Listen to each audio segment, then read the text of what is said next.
You know, it's for the older people that my heart really goes out.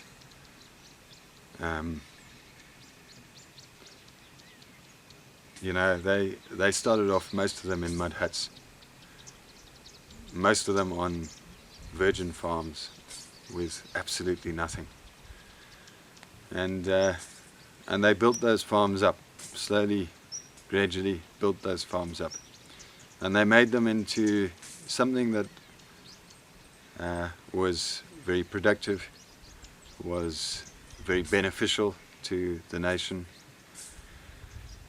And suddenly they had this situation where everything that they'd ever worked for was being destroyed before their very eyes. And I had so many old people who just broke down when they came to see me, and when I went out to go and see them, and they just broke down in tears because everything that they had ever worked for was just destroyed in a senseless, violent, brutal, horrible way, and lawless way. And they were gradually moved off their farms, one after another, and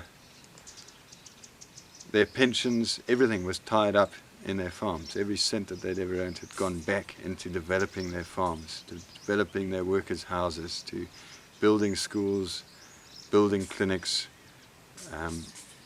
building irrigation systems.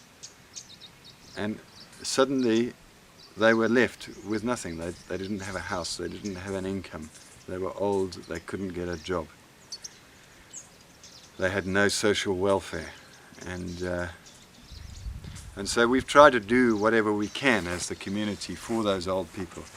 Many of them have ended up in old people's homes, and we've kept those old people's homes going as best we possibly can under the circumstances with so few of us left. You know, they're just for them to buy a loaf of bread now is a major thing. This was that was a Tommy, that was right. No, but this was your mother. No, this was your aunt. My sister. We had very little underground water. We suffered badly in droughts. Otherwise it would have been even more successful. Yes, well, my dad came out to Rhodesia under a British ex-service scheme to farm, and he was allocated a farm in Rusapi, which is about 100 kilometres towards Mtali from Harare, whether to call it Harare or what we did in those days. And it was a very tough time because they were out in, I suppose, probably about 18 kilometres, as we say now, from the town. No motor cars, all done with horse carts, and you know, they grew tobacco. It was very, very wild country, plenty of wild animals, baboons particularly, very difficult to farm. They discovered that grapes grew very successfully there. They were probably the earliest grape growers in the country. I left school when I was 18 in 1942. I joined the army 2 weeks after I left school. I was 18, just turned 18. We did our training, infantry training. They didn't know what to do with us. There were a lot of Rhodesians being wiped out at that time in the desert war. They were scared of getting a whole generation of us wiped out, so they kept us back. They said we couldn't go till we were 20 or something. So we did the whole of Italy, came back from the war about 4 years later, and I was allocated, as I say, I wasn't allocated, my dad bought the adjoining farm. He'd since moved from Selukwe to Chinoi, where I did my junior school. Then I went to Prince Edward while Dad farmed here. And he bought the adjoining farm, which I took over virgin, and built it up over, I'll say, 56 years, until in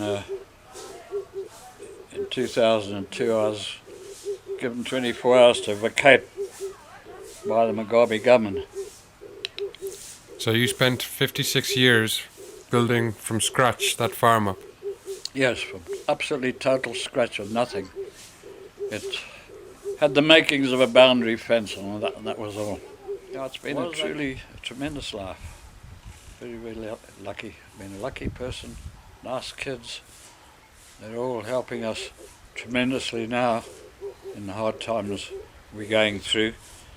Because when we left, we had to get rid of everything. Well, not everything, but equipment. We didn't know, nobody could foresee we'd have a depression as bad as this. We were selling tractors. I think we had 5 tractors, at least 2 of them went for under $1 million. I mean, these things, we're talking about $1 billion or something for them now. And so we got out with what we thought would be enough money to service in our retirement.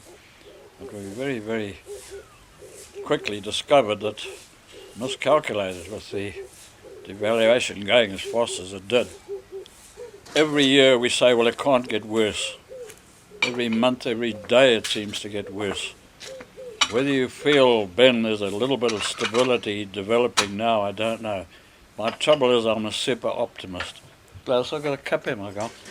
And I've always been over-optimistic about everything. This is something I've got to guard against, becoming the opposite and being a total pessimist, which is, there's too many of them around my liking.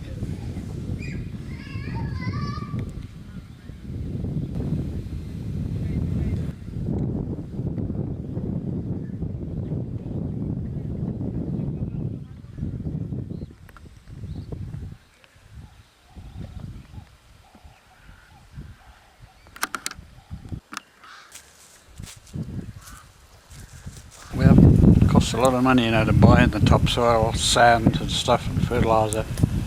And we haven't really got the resources now. We're so thin on the ground membership, we've only got about 10 or 11 members now. And if it wasn't for the help we're getting from the club, we wouldn't be in existence. But the whole thing's going to rack and ruin. You can see, well, I've played tennis with both. I did even in my early days. The tennis courts over there, all gone to rack and ruin. Nobody's playing tennis anymore, you can see it, eh? This cricket field 6 months ago was one of the best fields and pitches in Zimbabwe, and this just shows you how fast it can go down. The Africans took it over, they wanted to play cricket. We said, right, take it over, you've got to pay the club for the water and we'll cut it for you, which they did, but they didn't pay, so they stopped and the whole thing got reverted to felt. And this is what's happened to the whole of Zimbabwe. This is a classic example of what's happening every day in the country. This is Dot Hill Garden Centre, but you can see it's become a bit of a yard for dispossessed farmers who have managed to get some of their equipment off and are trying to sell it just to be able to survive. The government appropriated our farm in about 2001. Yeah, it was about 5 years ago. And it left us nothing except our furniture. We had 2 houses, or a house and a cottage, both thatched, and they were both burnt down. Why, I don't know. I don't think it was an accident. I think it was deliberate. Can you remember from what your father said what kind of country or place he moved up to? I mean, how did they live? Where did they live? Did they have to build themselves, or? Yeah, they had to build themselves a little punduki, a little pole and dog, as we call it. And then while they were living there, they then built a house for themselves. They had to make their own bricks. Yeah,